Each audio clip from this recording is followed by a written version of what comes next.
ถานีวิทยุกระจายเสียงแห่งประเทศไทยจังหวัดเชียงใหม่ AM 1476 กิโลเฮิรตซ์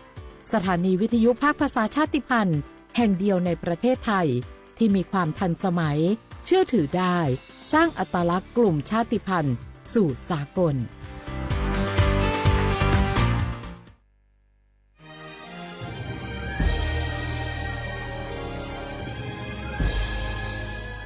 เกิดเป็นคนไทย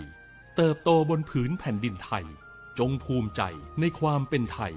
ชาติไทยเรานั้นนับเป็นชาติที่มีความเป็นมาเก่าแก่ยาวนานเรามีภาษาวัฒนธรรมและมีสิ่งต่างๆที่เป็นเอกลักษณ์ให้เราได้ภาคภูมิใจในความเป็นคนไทยเราควรเห็นคุณค่าและมีความรักชาติหวงแหนแผ่นดินอันเป็นมรดกของบรรพชนร่วมภาคภูมิใจในความเป็นไทยโดยสำนักประชาสัมพันธ์เขต 3 กรมประชาสัมพันธ์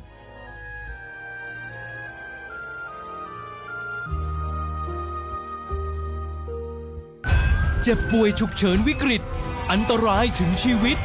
คนไทยทุกคนใช้สิทธิเจ็บป่วยฉุกเฉินวิกฤตเข้ารักษาโรงพยาบาลใกล้ที่สุดได้ทันทีไม่เกิน72ชั่วโมงตามนโยบายรัฐบาลให้ความคุ้มครองสอบถามเพิ่มเติมสายด่วนสปสช1330ตลอด24ชั่วโมงใครๆก็รู้กันถุงยางอนามัยพกเอาไว้ช่วยได้ช่วยป้องกันโรคอันตรายที่มากับเพศสัมพันธ์ทั้งซิฟิลิสหนองในเอดส์ไวรัสตับอักเสบบีหรือแม้แต่มะเร็งปากมดลูกช่วยป้องกันถ้ายังไม่อยากมีลูกหรือท้องไม่พร้อมตอนนี้แต่ที่ยังไม่รู้คือไม่ใช่สิทธิ์บัตรทองก็มีสิทธิ์ขอรับถุงยางอนามัยได้รวมถึงยาคุมกำเนิดฟรีสิทธิประโยชน์สำหรับคนไทยทุกคนสอบถามเพิ่มเติมสายด่วนสปสช1330ตลอด24ชั่วโมงอยากใช้สิทธิ์30 บาทรักษาทุกที่ที่คลินิกทันตกรรมเพียงสังเกตโลโก้30 บาทรักษาทุกที่ก็สามารถรับบริการอุดฟันถอนฟันขูดหินปูนเคลือบหลุมร่องฟันเคลือบฟูออไรด์ไม่เสียค่าใช้จ่ายใช้แค่บัตรประชาชนไม่ต้องรอคิวนานสอบถามข้อมูลเพิ่มเติมโทรสายด่วนสปสช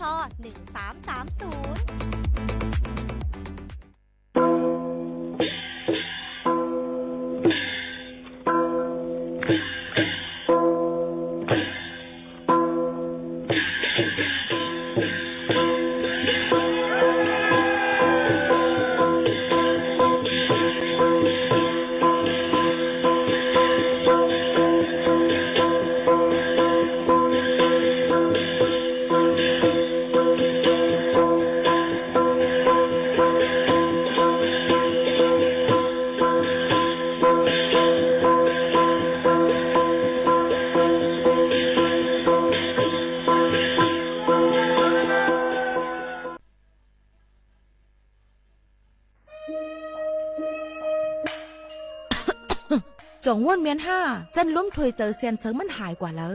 เมื่อก่อนเฮายังเลยสุดล้มถวยเจอเลยเต็มปอดอยู่ถึงมามือเหลียวไฟไม่ปาดเถินเลยหมอกก้อนก้องก้อนโมPM 2.5เป็นเพต่อสภาวะฟิงตื้นเป็นเสอำกายังปั่นพรให้จ้าต่อไปอยู่หลีเฮาเทียงกวนลูกดีเผาป่าไม่เถินคือเผากวยเยือยุกยักซ่อมให้จอมโซนเสเป็นเงาหักเฮ็ดเฮาเป็นหมอกก้อนก้องก้อนโมPM 2.5ตุ้มเตอร์ต่อเนื้อวันในสนแหล่เป็นเพต่อตั้งเป็นปอดหูเจอตั้งเป็นไผ่ลุ่มเทยเจอต่อลูกอ่อนในก้นเท้าแทงลูกก่อนเฮากูก็หลุเลยใจแถมกันเฮกังลุยอ่ำเผาป่าไม่ถึงคือเฮ็ดแหลนเฮไฟปันเฮียงผูกต้นไม้น้ำเฮอกัดจืนเสลีกึดลองเผาป่าไม่ถึงคือลดย่อมหมอกควันตาจันร่วมถวยเจอจืนเสลีแต่เอาเมื่อในกว่าตาจันร่วมถวยเจออันลีในวันเมื่อนานนั่นตอนตะสู้เฮาและก้นอันมาเอลเลกูก้นนั่นค่ะอ้อเลยตั้งมุงมองห่างดีเสฐานฐานะกอกับสืบข่าวตอน3กรมประชาสัมพันธ์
ตั้งเสียงกูก็กูก้นค่ะทบกันดีเนอร์ตอนการห้องปล่อยเสียงเก้งใหม่ AM 1476กิโลเฮิรตซ์อยู่เป็นอ้อยก้อยเซพี่น้องเขากูวันค่ะพอถึงมาข่าวยาม10 ถึง 11 โมงกลางเนอและกลางค่ำจอมเขาโมขาวนนสุภาวันเชื้อสารวินเป็นอ้อยก้อยเซปอแม่พี่น้องเขาค่ะอ้อเมื่อในถึงมาในวันพัดที่6เดือนธันวาคม2แห่งปลาย25ปีใต้2แห่ง1ปากปลาย19ปีก็จ่า1แห่ง3ปากปลาย86คู่ถึงมาเดือน3เมื่อ8 9คำค่ะเดินสามหมาย9คำในวันเหมือนในสิครบทบจอมกันในตอนการเฮาค่ะหนังฮือป้อเตมีตื้อตั้งอันลีหนังฮือป้อเตเลยครบทบจอมกันใส่อำกาเอามาตั้งหูนำตั้งหันกวางฝากตอนยืนจู้ถึงป้อแม่ปีๆน้องๆเขาให้ลิงยินถ่อมจอมกันในตอนการเฮาค่ะดีในกูวันอยู่ค่ะอ้ออ่อนตั้งในค่ะติมาหมอกลาดต่อแต่แค่นี้ฝากตอนจู้ถึงพี่น้องเขาอองดีตั้งสวนบวกหาดในค่ะตั้งเจดอนเก้งไหวเปิ้นก็เตมีลองปางป้อยไม้ดอกไม้ประดับในนั้นค่ะทั้งเจดอนเก้งใหม่ปอกกำที่48ในปี2เฮง5ปากปลาย68ภายใต้ป้ายว่านั้นว่าเสน่ห์บุพชาติงามพฤกษานครเชียงใหม่ฟลอโรแฟนตาซีในนั้นค่ะก็เตเฮ็ดปังป้อยวันที่7ต่อถึงวันที่9เดือนธันวาคม2เฮง5ปากปลาย68อ่องตีสวนบวกหาดตั้งเจดอนเก้งใหม่พี่น้องเขาก็อ่อนกันกว่าแอลเลยกันไล่ก็ดีมีหมอกไม้หังหลีเมืองอันกัดเมืองเย็นนั่นค่ะเนาะนำเลยสิโหเฮงโหแสนมันค่ะนะมาโยกเตมาเนปันเฮหังหลีหังงามโยกเตมีขบวนเนี่ยค่ะรถบุพชาติในค่ะเราเห็นในวันที่8เดี๋ยวเข้ายาม8 โมงในค่ะเอาพี่น้องเขาตั้งจวนผู้ว่าตั้งสะพานนวรัตน์มาก็เปิ้นนั้นพี่น้องเขาได้ออกข่าวตั้งนั้นเดี๋ยวมาข่าวตั้งนั้นเนี่ยก็ได้เลยวางแผนกันไว้จ้อมอย่างนั้นค่ะก็ได้เลยว่าห่างเฮียนกันไม่ส่วนหมอกหมักห่างหลีห่างงามตีตั้งส่วนบวกหาดในปอกกำที่48ในวันที่7ถึงวันที่9ในค่ะในก็เอามาฝากตวนจุถึงปอแม่ปีๆน้องๆเขาให้เลยยินถ่อมจอมกันในนั่นค่ะเอาพี่น้องเขาค่ะเดี๋ยวก็มาด้วยแทงในนั่นค่ะปอแม่ปีน้องเขาค่ะมาสืบด้วยแทงข่าวเงาในค่ะเนาะอันเกี่ยวกับเลยลองการตั้งลีกุโซนั่นค่ะเนาะเหมือนหนังดังในวันที่8ถึงวันที่12ในนั่นค่ะก็ได้มีปางป้อยเนี่ยค่ะรูธาตุดอเจ้าเสียตาแสงเนี่ยค่ะก็มูจิดีเจ้าเสียตาแสงดีตั้งวันทุ่งสาลีอึ่งนะปู่ป้อมเวงปังหมักผ่าเจดอนไว้ห้องสอนในวันที่8ถึงวันที่12เดือนธันวาคมในพี่น้องเขาใครมีใจดีจำตีไก่ค่ะนะคะโฮมเป็นเจ้าตาหน้าใครโฮมหรือโฮมต้านเนี่ยก็อ่อนกันกว่าโฮมหรือโฮมต้านกันไล่ไหนนั่นค่ะที่ดังทุ่งสาลีนั่นค่ะเนาะดีดังเจ้าเสียตาแสงเขาเลยนั่งเกี้ยงวัดอยู่ที่นั่นในนั่นค่ะเพิ่นก็ได้ทั้งถาดหลุบเจ้าเสียตาเสียงไว้ที่นั่นในค่ะเนาะพี่น้องเขาอ่อนกันกว่าโฮมหรือโฮมต้านกันไล่ในค่ะสืบนั่นมาเนี่ยก็ย้อนปืนเผาปันในค่ะดีตั้งวัดหนองอาบจ้างค่ะเนาะวัดสะฉันททันในค่ะในก็ตั้งสันปงแม่ลิ้มเจดอนเก่งใหม่ในวันพัดที่13เดือนธันวาคม2เฮงปลาย25ในก็ได้มีปางเงินถ่อมทำตราเนี่ยค่ะเจ้าเสียสุขมิงตาตั้งยานอำนั้นก็จะสุขคำตั้งเวงตั้งยานเขาเดี๋ยวมาฮอดทำบั่นปอแม่พี่น้องเขาอีกป้าดังดากาสท้าเขาตั้งเสียงดังหลายอีกป้าดังจุ่มสมาสแกเลยจุ่มอันนับถือเกยย้ำจำเสนอก็ได้อ่อนกันกว่าห้องฮับไปเตะเอาข้าวย้ำก็มองกังในเตะกว่ายก็ได้กับส้มแล้วก็ถ่อมธรรมตรากว่าอันนี้ก็พิมพ์บอกพี่น้องเขาดีจำตีไกสั่งเจอว่าใครงี้ถ่อมธรรมตราเจ้าเสียสุขคำเวงต่างยานนี่ก็อ่อนกันกว่าโฮมถ่อมธรรมตราเหตุการณ์ตั้งลิกุสุกันไล่ที่ตั้งวัดหนองอาบจ้างสันปงแม่ริมเจดอนเก้งใหม่ในวันพัดที่13เดือนธันวาคม2เฮงปลาย23ในค่ะอันนี้ก็เป็นข่าวเงาเชียง1อันเอามาฝากตวนถึงพ่อแม่ปีๆน้องๆเขาให้แรงยินถ่อมจำกันซึ่งหนังในค่ะพี่น้องเขาค่ะเยาก็ย่ำพ่องแต่เร็วในค่ะไหว้เสตั้งเมืองจึงไทยตัดแบตไฟตั้งเหรียญลิ้นเนี่ยค่ะเอามาได้เป็นตั้งเมียวติตั้งเม็ดสอดตากและตั้งตาคิเล็กจำเจไหนก็เป็นลองสุกสักโอนอ่านกันเกี่ยวกับไปลองอ่อนกันมาซื้อน้ำมันเนี่ยค่ะเครื่องจักรตาได้เจอนั่นปอกึนอึกนึกหลงไว้ยก็เฮ็ดให้รถกากว่ามาหยาบค่ะแล้วยก็เลยเจียนแถวกันซื้อน้ำมันไว้นำเตเนี่ยค่ะก็บอกว่าตั้งเมืองจึงไทยอำได้ส่งขายไฟฟ้าปันดังจอมแดนลิ้นจึงหนังไหนย้อนบ่ว่าดีหนังคือบ่ดีตัดแปดลองจุ้มจะแผ่นจุ้มออนไลน์หยอกแลนเนื้อออนไลน์หนังคือบ่ดีมีลองการค้าขายยาเมากำจิมเจอไหนค่ะเนาะก็กะปัญหาเจอไหนได้เป็นจึงหือแทงในเฮาค่ะก็รู้ได้สืบไปตัวยก็รู้เลยอยู่จอมสินกินจอมทำเหตุการณ์ถูกแม่นจอมหนังปักเปิงหมายมีนั่นเตลีที่สุดค่ะพ่อแม่พี่น้องเขาอันนี้ก็เป็นแทงนึงข่าวเอามาฝากตวนจุถึงพ่อแม่ปีน้องๆเขาให้ได้ยินถ่อมจ้อมกันซึ่งหนังไหนค่ะสืบนั่นมาเนี่ยนั่นค่ะพี่น้องเขาในก็ดีมีไว้ในค่ะดีปางป้อยเกี่ยวกับเรื่องปางป้อยวันเจอจัดจึงได้ขอบโขบ78ปี ค่ะเนาะพี่น้องเขาค่ะเปิ้นก็ตีห่างเฮียนกันไว้นั่นค่ะเนาะเยาก็เปิ้นก็ตีเหย้าในค่ะปังป้อยในนั่นค่ะพี่น้องเขาค่ะตีดังวันเจอจัดจึงได้ครบ78ปีในนั่นค่ะพี่น้องแขกที่จำตีไกลก็อันกันกว่าเข้าห่มปังป้อยวันเจอจัดตึงได้กึ้นนำควันอองตีปังป้อยงำเย็นหน้าสาเลเมืองปั่นเจวิงลางคือค่ะพี่น้องเขาค่ะก็ตีเลยหอนะก้นอ่อนกันกว่าเขาแอลเลกันเยาก็กว่าห่มกันนำเต้ๆวาๆในนั่นค่ะนี่ก็เป็นแทงหนึ่งข่าวหนึ่งอันที่เฮาค่ะเลยหู้เลยหันนั่นค่ะเนาะเปิ้นก็สิมีปางแก้วปางทอมแล้วก็เนพังหางซึกเจิมจะในค่ะเนาะหลายรองหลายอันค่ะพี่น้องเขาอันจะเจออันกันกว่าแอลเลยนั่นนี่ก็อย่าลืมค่ะเนาะเอามาหมอกลัดถึงกันจ้อมนี่นั่นค่ะว่าเป็นไว้จังหือพองนี่ค่ะยุ่มยำว่าลองอินเทอร์เน็ตและหลายรองหลายอันก็สิมีลองข้องคำยก็โปว่ากัดหนาเนี่ยอย่าลืมเอาโคนนุ่งตั้งไว้นุ่งห่มอันมันกัดอันมันอุ่นนั่นหนังว่าติอำกัดอันกว่าจอมมันก็ติเป็นตื้อตั้งอันลีดอนเท้าขายอยู่ก็ตุ้มเตอร์ป้ายอยู่ลีในค่ะนะอันนี้ก็มาฝากปันพี่น้องเขากูก็กูก้นจึงหนังไหนค่ะพี่น้องเขาค่ะ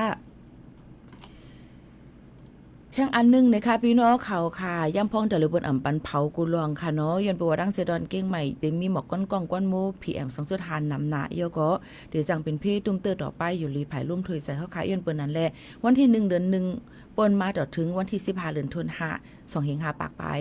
68ในเปิ้นปันเผากูลวงมาเฮ็ดให้เฮ็ดสวนมาเฮ็ดเผากูอยู่ยุกยักเจ้าในสังว่ามีลองลำลองตาที่เผาในดูเลยกว่าตึงลาที่ปูแก่ปูก้างสิในนั้นค่ะเปิ้นก็ติปันข้าวย่ำมาว่าข้าวเลยในนั้นค่ะเนาะเฮ็ดจอมหนังปักเบิ่งใหม่มีก็ดีลีหนังหือบ่ติลดย่อมฝุ่นหมอกกวนกองกวนโม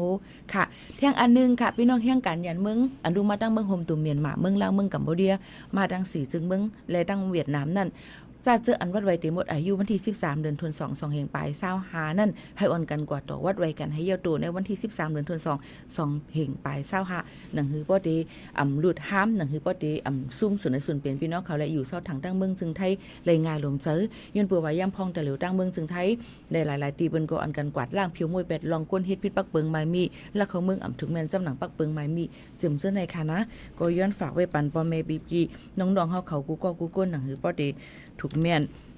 โยก็ยาตีนยอบนั่นเนี่ยค่ะเนาะเหมือนกันค่ะก็เดเลยหันว่าตั้งหนองควายหางดงเสดอนเกียงใหม่นี่เสียงลั่นเขตี1ตีนยอบยากวนอัน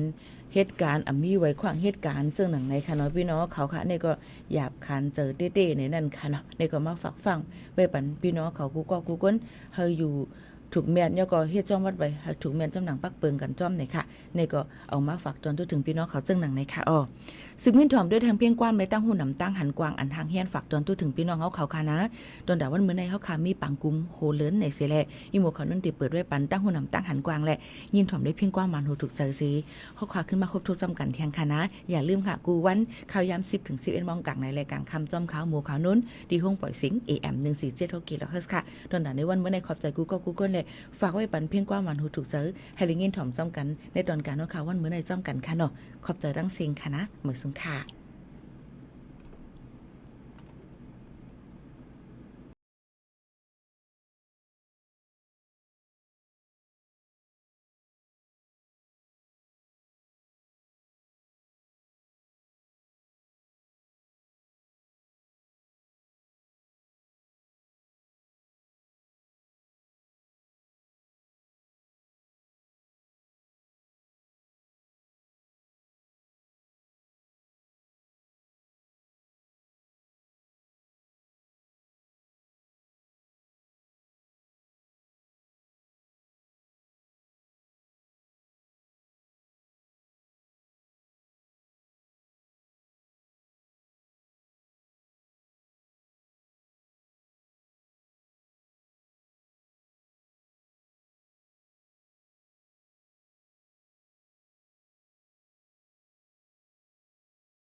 ลูกอ่อนเจ้าใน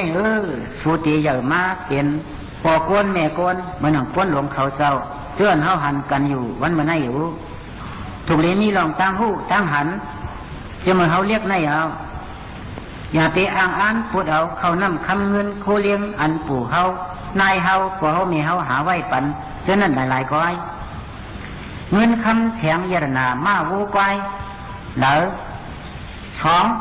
เพื่อนเย่ให้สวนหน้าแหละกาโลสักกูเปิงเจ้าในเหลอเจ้าในเป็นเมี้ยวอันจังกินมดสดเกียงจังลู่จังเหลียวนอนยาวอันนำจังลู่จังเหลียวในเป็นปิงยาอันพอเฮามีเฮาเจ้าสอนดิกจะมาเรียกต่อใหญ่มาในยาวปิงยาในกินมดสดเกียงอันจังเสียงจังยอมลีกในเป็นกับซอกกูรองยาวอำหูเลีกหนังตาตันอำหันเลีกหนังตาหมอดพอสู่โกเปียนอีมือไอมาในก็คัดใจสอนเลีกกูวันตาเกตั้งเสมออายุ5-6 ขวบต่อถึงมือเป็นหมาเป็นสาวมาไหนกล้าขันสูอ่ำแก็บตัดเลยยังคึกหรือเสียงเมืองกดเมืองกองนั่นดูก่อนใส่หมานั่งสาวันเขาพอสู่หมอกว่าหมอไปหมออยู่หมอเศร้าทอมความพ่อแม่เท่าเกมีลองตั้งแก้งกำนี้หลีในสือกล้าขันสูมแก็บตัดเลยเอาก้อยกะพอสู่อยู่เจริญจลาเมว่ามสู้อ้วมทอมซึ้งถึงตีเปิ้นจะเลยต่างปันซื้อสัวลูกอ่อนเปียดหลายวันไหนก็ก้อยเอาก็ในแรงมังกรท่าลูกอ่อนปุกนึงสั่งว่าลูกอ่อนเลี้ยงวัวควายตรงมาหลายกลางปางลูกอ่อนใกล้สอนดีตันเสียขึ้นเมืองผีลูกอ่อนมืดความอามนาลีงามยุ่มยายลูกอ่อนฮักความยอง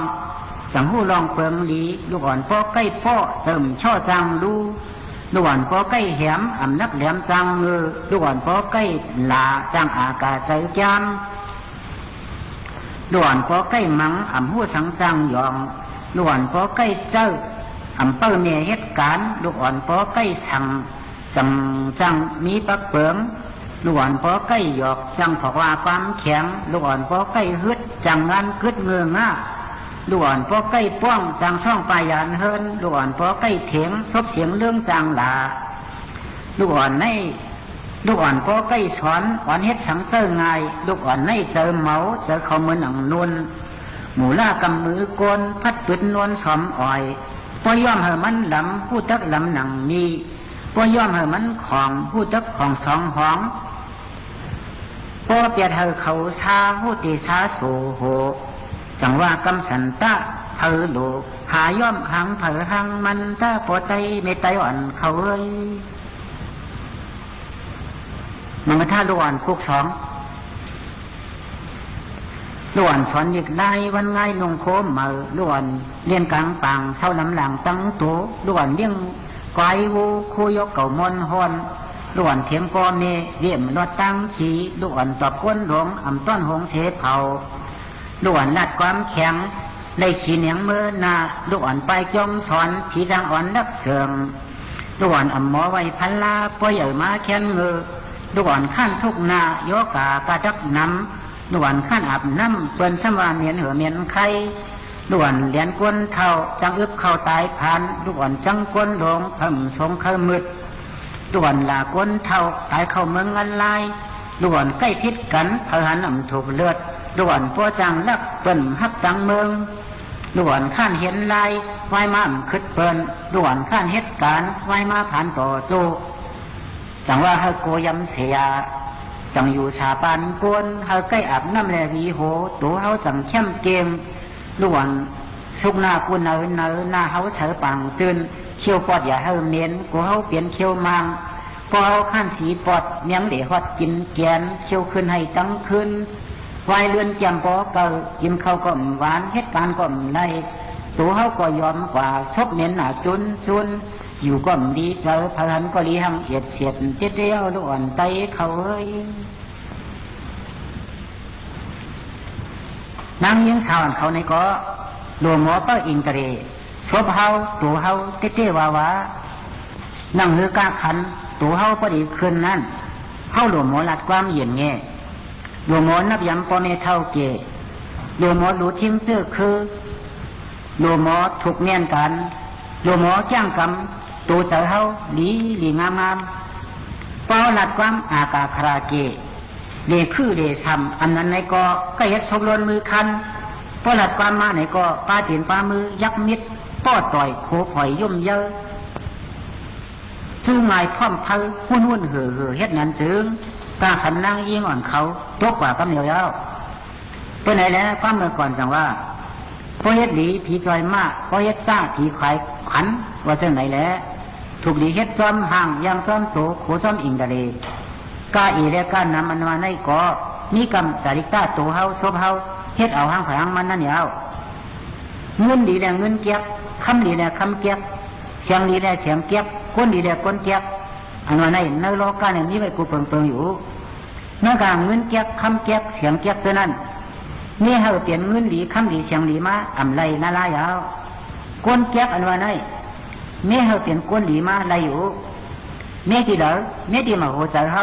แจ็บตัดทางเฮาเจ้าเก่าตั้งแต่เอาเมื่อไหนกว่าเมื่อหน้ากาอันเก่ายังมีอยู่ในเมืองก้นไหนเก่าเตะไว้เปียดร่องดีตั้งหลงพบของวางชาเจ้าเก่าก็อำเภอว่นเนียนลาลาชกเก่าก็อำเภอลัดเนียนลาลาตัวเก่าก็อำเภอเฮ็ดเนียนลาลายาวเก่าเตะว่นด้วยร่องดีตั้งเนี่ยดัดด้วยความดีความงามเฮ็ดการดีร้อนๆยาวชกเก่าในมักตั้งกินอันดีอันหวานอันกาอันเพียงเต้ข้อความอันรัดออกมาเนื้อชบเก่าในไหนก็เจอมันเปลี่ยนความดีความหยัดความมีมังกลามีกาขันก้อยเฮ็ดไหนไว้อธิษฐานเนื้อเจอเฮาทั้งเฮาจ้างคัดลัดเจอเฮาก็เหลียวต้องไว้กึมอ่ำปันลงปันเรื่องเสียปอกไม่ดีเสียปัญญาเจอคนเฮาในมีเฮาดีก็เตลีมีเฮาให้ก็เตให้ก้อยกามีเฮาเปลี่ยนคนให้คนเกียกในง่ายเฉมีเฮาเปลี่ยนคนหลีคนงามปากคนเหียงคนรู้ก่อนนอหมูลาคนดีในมิธีซบตัวโหใจเฮาลูกอ่อนเรียกให้ใจเยียงเฮาเขาทั้งหลายนอหมูลาซบตัวใจเฮาลูกอ่อน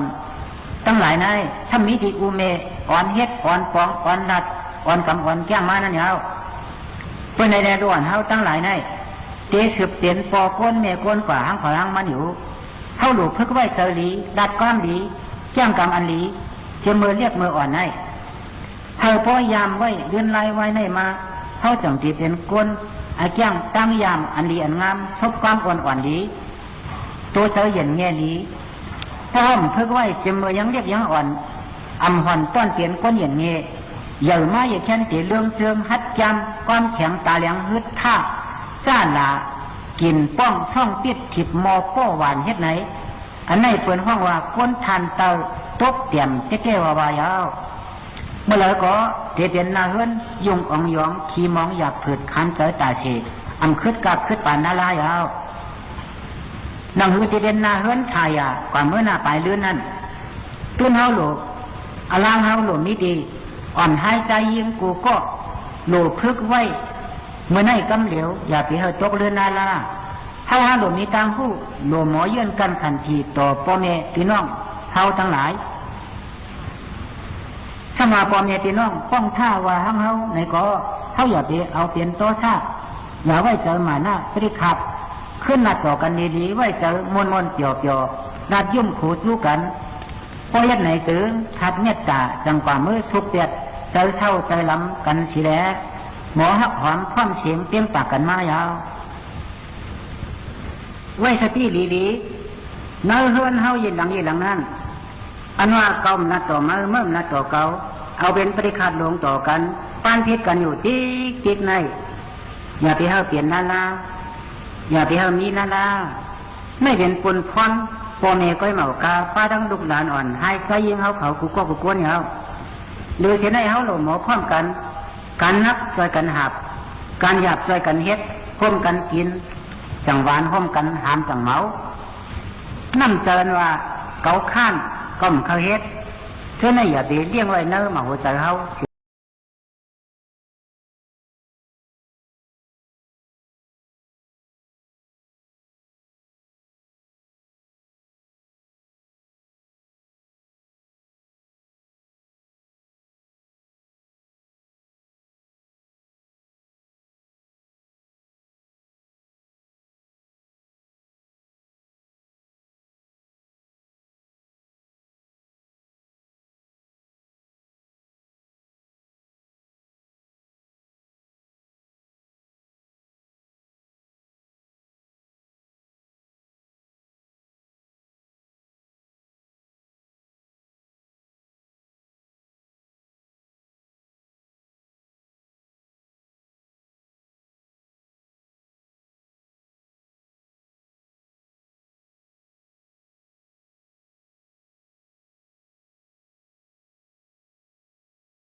ฐานีวิทยุกระจายเสียงแห่งประเทศไทยและเครือข่ายทั่วประเทศเสนอข่าวต้นชั่วโมงรู้เร็วรู้จริงเกาะติดทุกสถานการณ์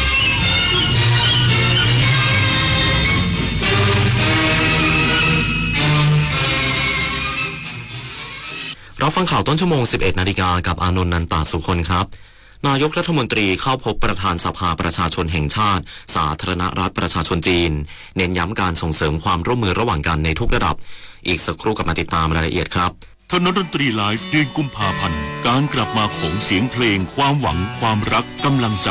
กับบุษบรัตน์พันกรวีแดงโฮปพร้อมด้วยลูกโซ่ลูกศรและเพื่อนๆปิงปองศิรศักดิ์น้ำข้าวเกลือขี้ตาลฉลีวันศุกร์ที่ 21 กุมภาพันธ์ 2568 เวลา 18 นาฬิกาณห้องออดิทอเรียมอาคารศูนย์ปฏิบัติการถนนวิภาวดีรังสิตดินแดงติดต่อเข้าชมโดยไม่เสียค่าใช้จ่ายได้ที่ Facebook ถนนดนตรีเรายังเป็นนักเดินทางวันมาฆบูชาเป็นวันที่พระพุทธเจ้าทรงแสดงธรรมโอวาทปาติโมกข์แก่พระสงฆ์เป็นครั้งแรกคือการทำความดีละเว้นความชั่วและทำจิตใจให้ผ่องใสอันเป็นหัวใจหลักของพระพุทธศาสนาขอเชิญ